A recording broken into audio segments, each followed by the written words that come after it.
Break के बाद हमें ज्वाइन किया है पाकिस्तान तहरीक इंसाफ के रहनुमा शेर अफजल मरवत साहब ने। बहुत शुक्रिया मरवत साहब, आपने वक्त निकाला। ये क्या मामला चल रहा है? इधर तो मुस्लिम लीग नून हुकूमत बना रही है, पहले आप लोग दावे कर रहे थे, अब वो हुकूमत में आ रहे हैं, यहाँ से कानून साजी हो रही होगी, वहाँ से आप जो हैं वो इलेक्शन नताइज के जो फॉर्म 47 है उसको कलादम करार देने की दरख्वास्त जो है वो सुप्रीम कोर्ट में ले जाएंगे।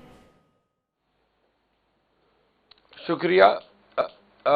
मुस्लिम लीग नून जो है एक ऐसी हुकूमत बनाने जा रही है जिसकी सरबरा यानी कि वज़ीर आला जो नामज़द हुई है मोहतरमा मरियम नवाज साहिबा, वो एक ऐसी वज़ीर आला होगी तारीख़ में जो MPA तो नहीं है लेकिन वज़ीर आला पंजाब बन गई।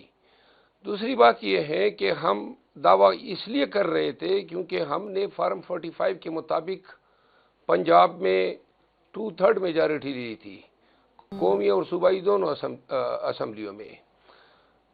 फार्म 47 के ज़रिए बग़ैर किसी फार्म 45 के उन्होंने नताइज को जो है जेलसाजी करके हारे हुए उम्मीदवारान को जितवाया है। तो इन हालात में हमने सुप्रीम कोर्ट से अब रजू किया है, मैंने आज पिटीशन दायर की है, और ये बड़ा ही शार्ट सा मुख्तसर सा एक्सरसाइज इसके लिए दरकार है।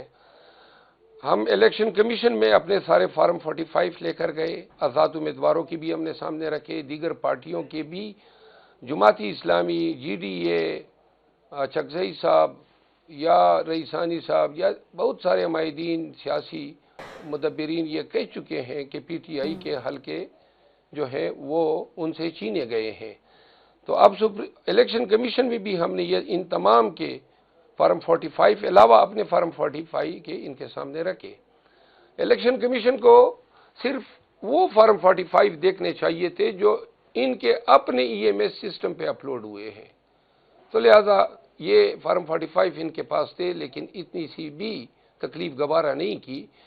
हम as a last option Supreme Court के पास 184(3) में गए हैं और हमने 3-4 गुजारिशात की हैं, जिसमें एक तो हुकूमत साजी जो हो रही है इस अमल को रोकने की इस्तदा की है। दूसरा जो फार्म 47 है, ये फार्म 47 किस बुनियाद या किन फार्म 45 कबूल नहीं की जाती है, मुस्तरद हो जाती है, गवर्नमेंट भी बन जाती है, आपको अपोजिशन बेंचेस में बैठना भी पड़ जाता है, क्या करेंगे आप? क्या लाहे अमल? अगर ये हो जाता है और अदालत उज़्मा भी ये मुनासिब नहीं समझती हैं कि ये जो इतनी लैंडस्लाइड जो फ्रॉड हुआ है इसकी सीधे से इंक्वायरी ही ना हो, तफ्तीश ही ना हो, तो फिर तो अलमिया है इस मुल्क का कि जहाँ पे पाकिस्तान की अदालती, कानूनी और जमहूरी तारीख की जो सबसे बड़ी चोरी हुई है, 80 से ज़्यादा हल्के हैं, और कोई ऐसा फोरम जो निज़ाम ने प्रोवाइड किया है वो इंक्वायरी या इन्वेस्टिगेशन को मुनासिब ही नहीं समझता है, तो फिर ऐसे निज़ाम पे सिर्फ रोया ही जा सकता है। सही है, तो इस ऐसे निज़ाम के खिलाफ आप लोग कुछ नहीं करेंगे, बेंचेस पे बैठेंगे? निज़ाम की तस्हीह की तो हमारी जंग है, जो हमें तो ये दीवार से लगाया करेंगे गया कैसे? है। क्योंकि पाकिस्तान तहरीक इंसाफ की जो पार्टी है, धरने की सियासत हो, सड़कों की सियासत हो, लॉन्ग मार्च की सियासत हो, इस मामले में तो मशहूर है। अब की बार आप सियासत का तर्ज अमल तब्दील करेंगे, चेंज करेंगे, पार्लियामेंट्री सियासत करेंगे?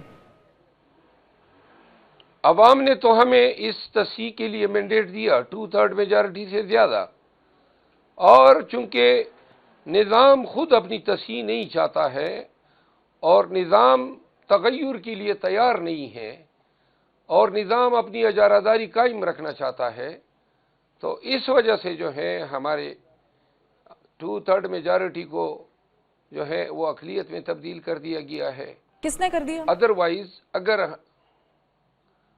यही सिस्टम जो है, और जिसके बेनिफिशियरी PMLN, पीपल पार्टी और MQM है।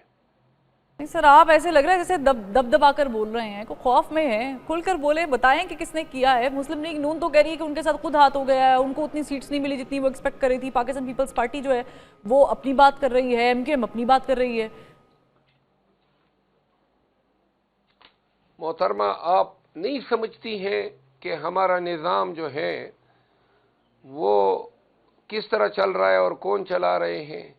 آپ نہیں سمجھتی ہیں کہ یہ ریزلٹس جو ہیں یہ الیکشن کمیشن، عدالتیں، پولیس، بیوروکریسی، یہ سب ایک ہی اشارے پہ کام کر رہے ہیں. کس اور کے اشارے پہ؟ یہ جس کو تمام ہم تر ادارے ہیں، پولیس کا ایک اپنا ادارہ ہے، الیکشن کمیشن ایک خود مختار ادارہ ہے. جن اداروں کی طرف آپ اشارہ کر رہے ہیں ان کو کون بتا رہا تھا، انڈیکیٹ کر رہا تھا؟ جنہوں نے لندن پلان بنایا ہے، جنہوں نے عمران خان کو جیل میں ڈالا ہے، جنہوں نے 9 مئی کرایا ہے، جنہوں نے پاکستان تحریک انصاف کے ممبران کو اغوا کیا ہے، جنہوں نے پاکستان تحریک انصاف میں خلق فشار پیدا کرنے کی کوشش کی ہے، جنہوں نے پاکستان تحریک انصاف کے ساتھ ظلم و جبر اور بربریت کیا ہے. کس نے کیا ہے مروت اور صاحب؟ یہ میرا بڑا سب سیدھا سوال ہے، کس نے لندن پلان بنایا؟ کس نے 9 مئی کرایا؟ 9 مئی میں تو آپ لوگ لندن پلان کے راکم آرکیٹیکٹ میاں نواز شریف ہے، اور میاں نواز شریف کو اپنے عمل درآمد پہ اسٹیبلشمنٹ کی مکمل تائید حاصل ہے. اچھا تو چلیں لندن پلان چلیں انہوں نے بنایا، لیکن 9 مئی انہوں نے کیسے کرایا؟ مجھے یہ سمجھ نہیں آ رہی. 9 مئی میں نقصان کس کا ہوا ہے؟ 9 مئی میں ہمارے 25 ورکر شہید ہوئے، 100 ورکر زخمی ہوئے، 4 ورکر ساری زندگی کے لیے اپاہج ہوئے، ہمارے 10,000 ورکر 48 گھنٹوں کے اندر گرفتار ہوئے، ہماری خواتین ابھی تک جیلوں میں ہیں، بہت سارے ہمارے ورکر جو ہیں وہ ملٹری کورٹس میں ٹرائل بھگت رہے ہیں. اس کے علاوہ 9 مئی کے نام پہ پورے ملک میں جبر کا افرید جو ہیں اور خوف کا افرید جو ہیں وہ طاری کیا گیا. اس کے پیچھے مقصد یہی تھا کہ پاکستان تحریک انصاف ووٹ دینے نہ نکل سکے، اور یہ 8 فروری تک جن حالات میں ہمیں الیکشن بوتھ میں بھیجا گیا، ہمارے امیدوار اغوا ہوئے، ہمارے کاغذات چھینے گئے، ہم سے بلا چھین دیا گیا، ہم پہ آروز وہی بیوروکریسی مسلط کی گئی جو ہمیں 3 MP او، 16 MP او اور 188 میں گرفتار کرتے ہیں. ہمارے دونوں ہاتھ پاؤں باندھ کے پولنگ بوتھ میں بیچتے وقت نہ تو پنجاب بھر میں ہمارا کوئی ایجنڈا تھا، نہ کوئی ہمارے کنونشن تھے، نہ کوئی ہم کانوکیشن کر سکے، نہ کارنر میٹنگ کر سکے.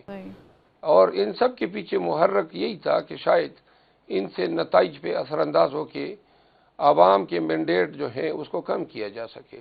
چلیں ٹھیک ہے، نتائج پر اثر انداز ہو کے عوام کے مینڈیٹ کو کم کرنے والی بات کو ایک سائڈ پہ رکھتے ہیں. آپ نے کہا نقصان آپ کا ہوا ہے، مجھے بتائیں ہمارے شہیدوں کے مجسمے جلائے آپ کے لوگوں نے، سڑکوں پر دنگا فساد کیا آپ کے لوگوں نے، ریاست اور عوام کو آمنے سامنے لا کے کھڑا کر دیا آپ کے لوگوں نے، نفرت کی سیاست کو پروان چڑھایا آپ کے لوگوں نے، پولرائزیشن ملک میں بڑھائی آپ کے لوگوں نے. آپ اس چیز کا کریڈٹ کیوں نہیں لیتے ہیں کہ 9 مئی کے پیچھے کوئی اور نہیں، آپ ہی کے لوگ شامل تھے؟ 9 مئی کو ہم نے درخواست دی تھی کہ عمران خان کو ہائی کورٹ کے حیاتے سے رینجر اس طرح گرفتار کرے کہ پوری دنیا دیکھے